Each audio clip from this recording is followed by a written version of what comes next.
Now I'm going to talk about my glass musical instruments. Making glass instruments is an important part of my art practice. I have a background as a musician, and that's what I did before I started working with glass.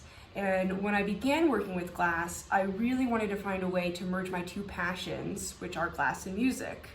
I think that glass has a tremendous capacity to create sound and vibration, and I love to experiment with different ways that glass can create noise and music and different kinds of sounds. This is one of my earliest trumpets. I make a lot of glass trumpets, and basically what I do here is I'll coil glass tubing up into a coil, add a bell on the end, and a mouthpiece.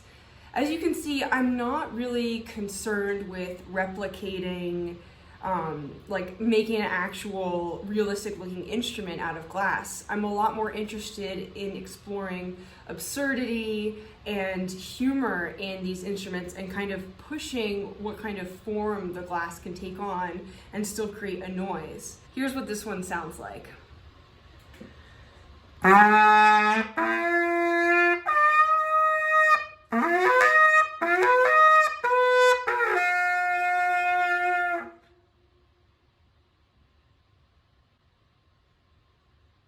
I don't normally add a mouthpiece to the trumpet, and this one I did, but normally what I do is I'll just create a mouthpiece on the very end of the tube and fuse it so it's permanently connected. But this one, the mouthpiece removes, so it's easy to travel with. This is a glass flute, and as you can see, it's very simple. It's a tube that's about 3/4 of an inch in diameter, and I pop holes. I follow a pattern similar to most flutes to create a basic flute shape. And sometimes I'll do more fancy things with these, like sandblast them, do some cold working, but this is just the basic flute. And I'm not a professional flute player by any means, so an actual flute player can make this sound a lot better.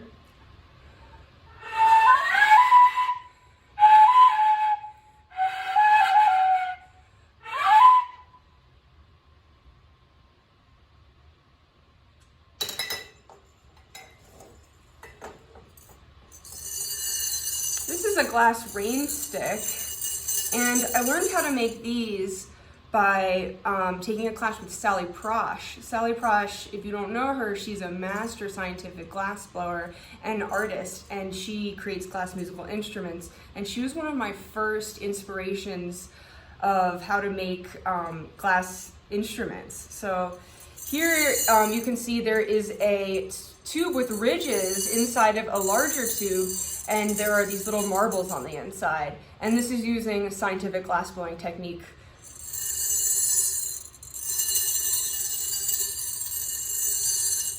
It's similar to a jacketed flask. And here's a simple one.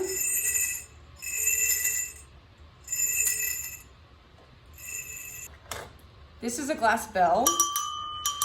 And if you're familiar with scientific glass blowing techniques, it is a ring seal with a clapper on the inside of the tube. So it's pretty simple. This is a water hammer, and it's one of the most simple instruments, but it's one of my favorites actually. And it is water sealed inside of glass under a vacuum.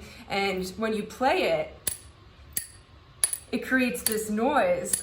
It sounds like something metallic is inside of the tube, but in reality, there's nothing in there but water, and that's the sound of the water hitting the glass without any air cushion inside. So this, to make this, I blew the form, left the end open up here, and after filling it with water, I hooked it up to a vacuum pump to evacuate the air, and then sealed it off. So that's how you make a water hammer, and they're very delicate because it's under a lot of pressure, so you just have to be very careful with them.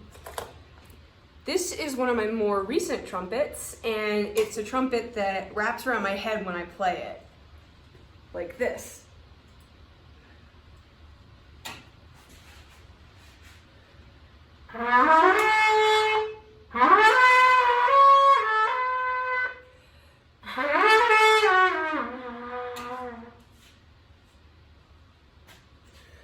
This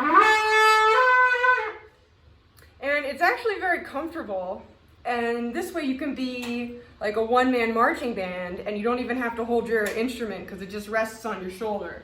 So it's very convenient. Although you do have to be careful if there's anything on the ceiling above you, you can't go under a really like low door frame or else you might hit it. So it extends your body in the upward fashion. This is one of my most weird instruments, and it is a trumpet that makes you go deaf when you play it. So we have a bell at the top and a mouthpiece here, and then there's a second bell here that lines up against the player's ear. So when you play it, it looks something like this. And it actually makes my voice very loud in my ear when I talk into it. And you can imagine when I play it, it would amplify into my right ear and give me hearing damage. And I actually did try it one time when I had finished making it late at night because I was very curious to see if it worked. And it works, and I do regret it because I didn't get the hearing fully restored in my right ear for several weeks. So it's part of this interest that I have in creating instruments for the body that both help and hinder you at the same time. But rest assured, I will not be playing this again anytime soon.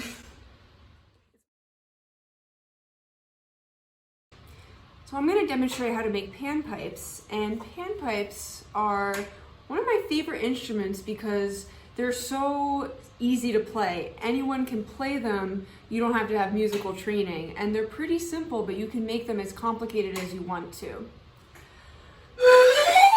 I work a lot with borosilicate glass tubing, and I often have lots of small pieces of glass tubing lying around my studio after I work with the tubing. It gets pretty short to the point where it doesn't have a lot of use to me. And at that point, I like to turn it into panpipes because that's what it's perfect for. So if you have tubing lying around, you can test what note it's going to be just by covering the end with your thumb and playing it.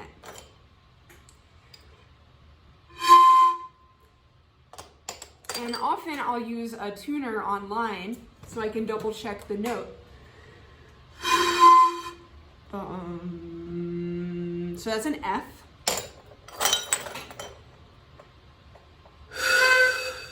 It's a C.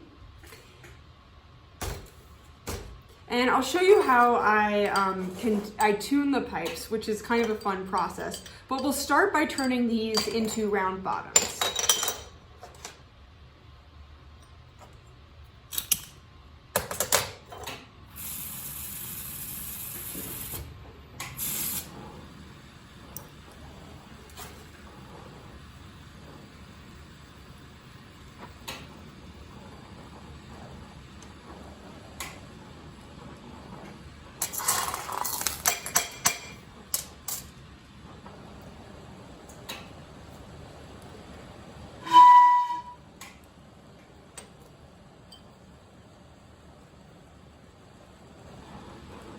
So I'm just closing all of these off.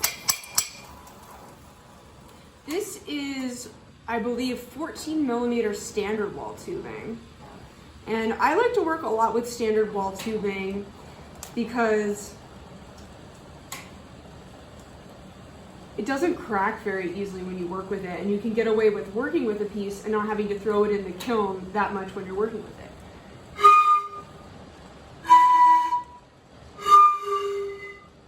So we have F, G, and I want the last note to be a B, so let's go for that.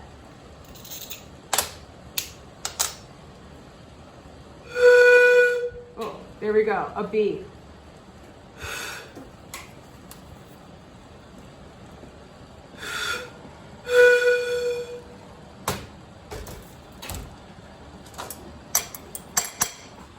Just gonna close this.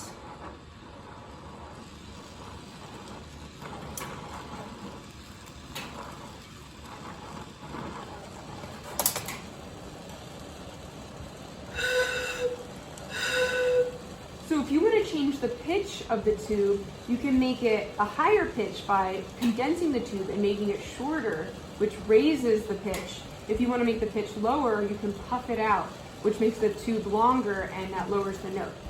So here, we can make it higher by condensing it down.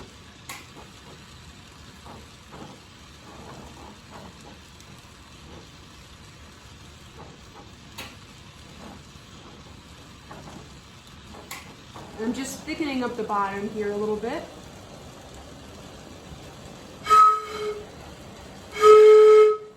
So that raised the pitch by a whole half step. And it's a very simple way to change the pitch. So I have 3 notes here. And that's a pretty nice arpeggio, so I'm gonna work with these. So what I'm gonna do is lay the tubing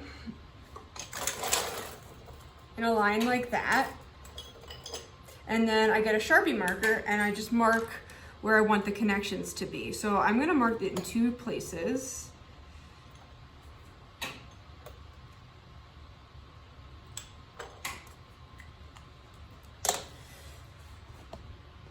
And that's gonna help me know where I'm gonna put everything.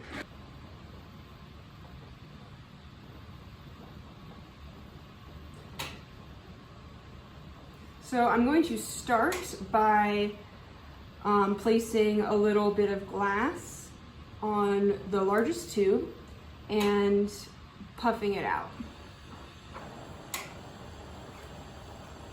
Because anytime you attach tubing to solid glass, there's a lot of stress there. So this is going to help us not have that much stress. It's very important to do this step before you begin to attach.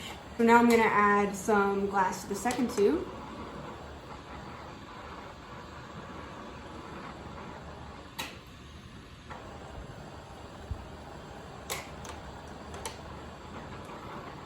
And then we'll add some solid bridging.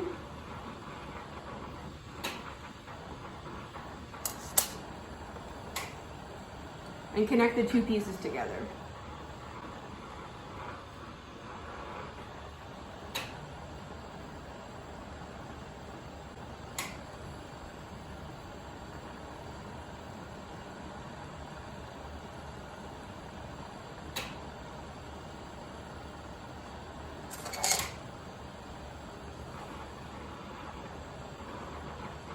Now we're going to add some bridging on the outside more as a decoration. So right where I have the Sharpie markers, I'm going to do the same step where I add a little bit of solid glass.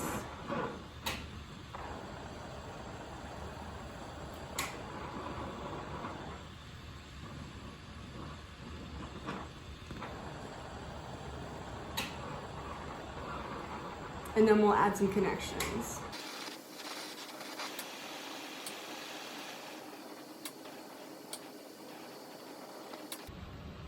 So I'm just smoothing this area out and make it look really pleasing. And this is a really simple version of a panpipe, but you can get as complex with this as you want to. You can add decorations of any kind, or you could color it, sandblast it, cold work it, get as complicated as you want. But I like this demo because it's good for people who've never worked with tubing before, and also people who are more advanced, and you can sort of do a range of different things with this simple technique.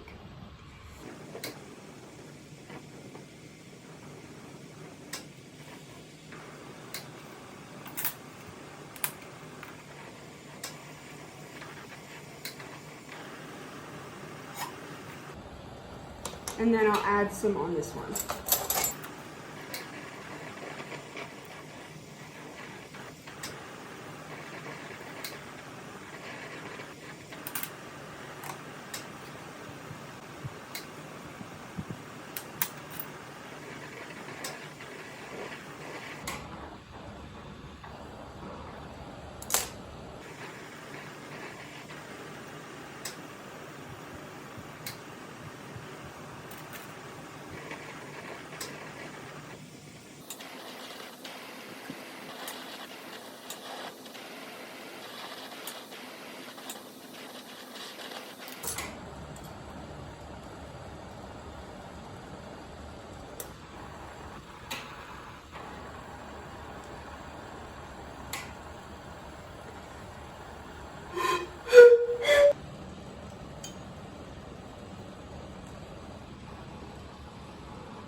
So there's a lot of ways you can decorate these, basically any way you can imagine. The panpipe is a blank canvas for your creativity.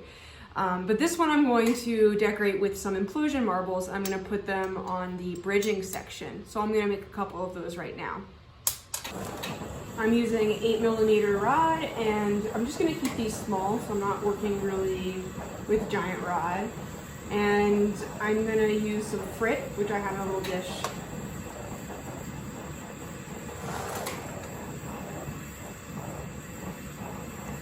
This is double amber purple frit.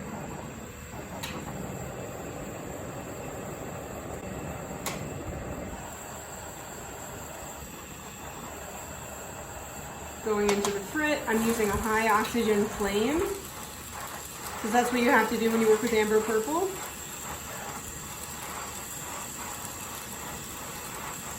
I'm heating the disc until it turns into a ball, using gravity to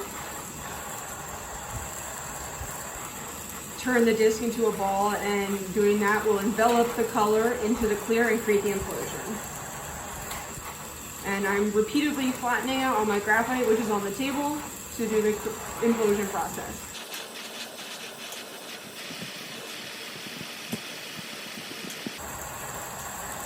So this is amber purple, so it's a striking color, and so what I want to do is let this cool down entirely before I puntee it, and that will allow the striking color to go through the phase that's necessary for it to be the color that I want it to be.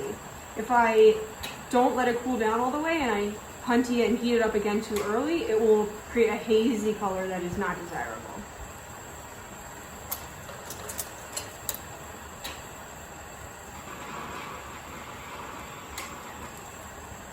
So the way that I can tell that it is cool enough is I actually hold it underneath the table where it's dark, and if it's glowing at all, it's too soon for me to puntee. It's too soon for me to reheat it. So that's how I check. All right, it's ready.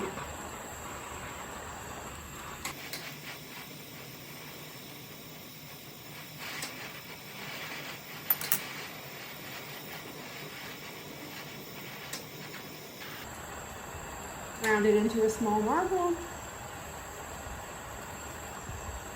And as it's cooling, the color is starting to appear.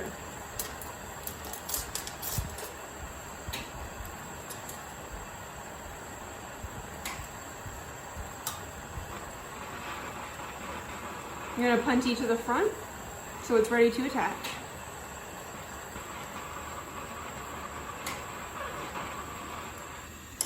And leave a little small bit of glass on the end as the attachment point. So I'm going to let this hang out in the kiln for a little bit because it's an implosion, so there's a lot of stress. So I'm just going to give it a few minutes to chill in the kiln. I'm going to use Blue Moon, which is a darker color, so I'm going to switch mine to my dark glasses.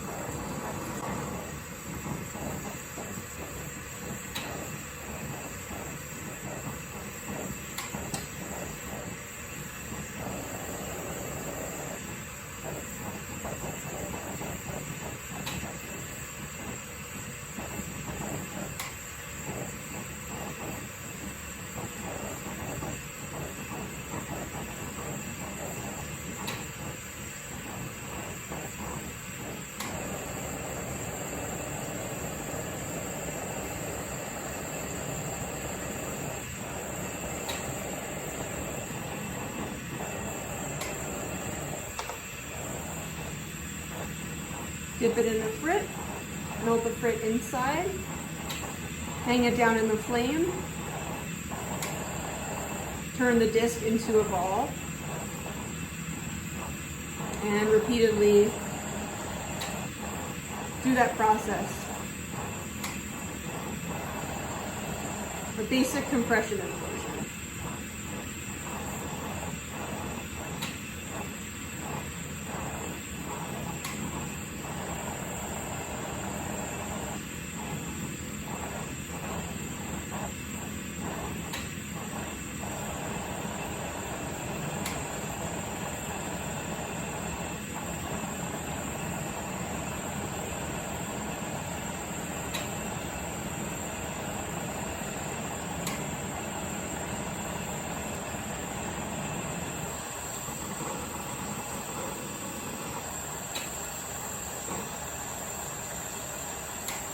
Because this isn't a striking color, I'm not going to wait for it to cool down all the way because it doesn't make a difference for Blue Moon.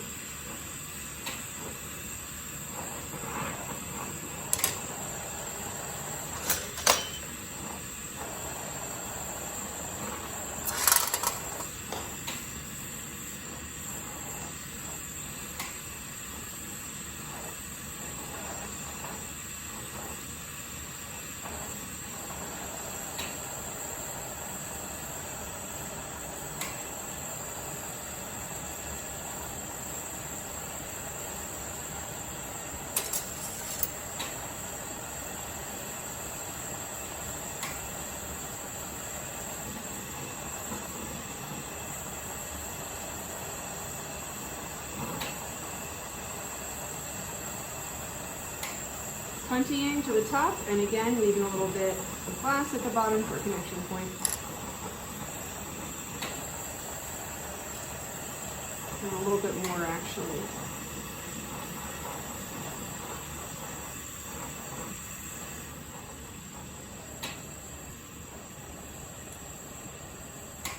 All right, now I'm going to let that hang out in the kiln for a few minutes as well.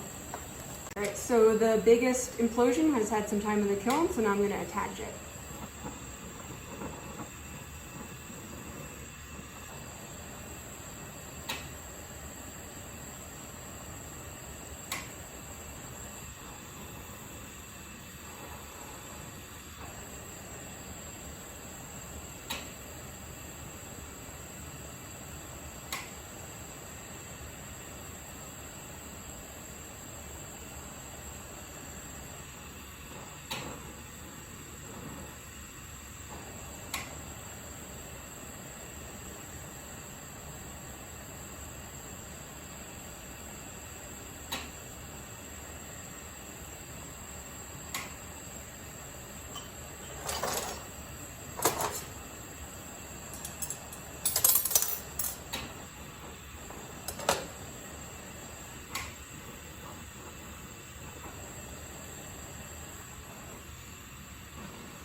Now I'm going to attach the middle implosion.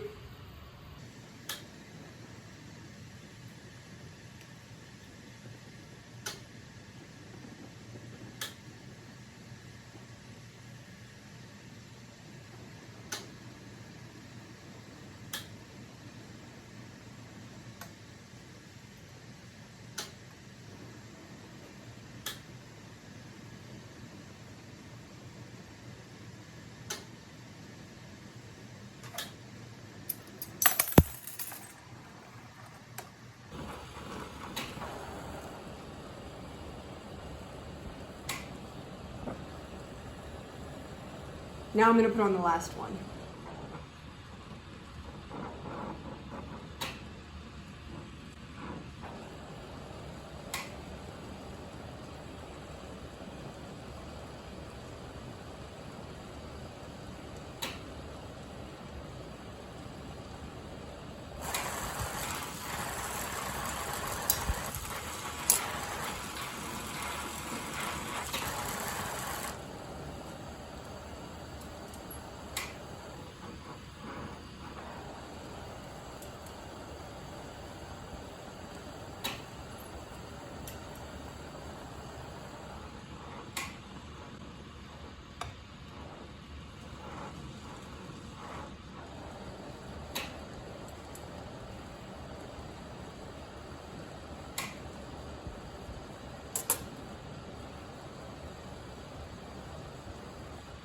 All right, let's let that cool down for a minute.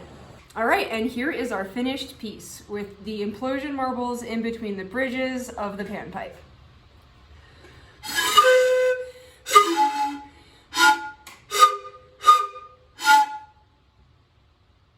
Thanks for watching.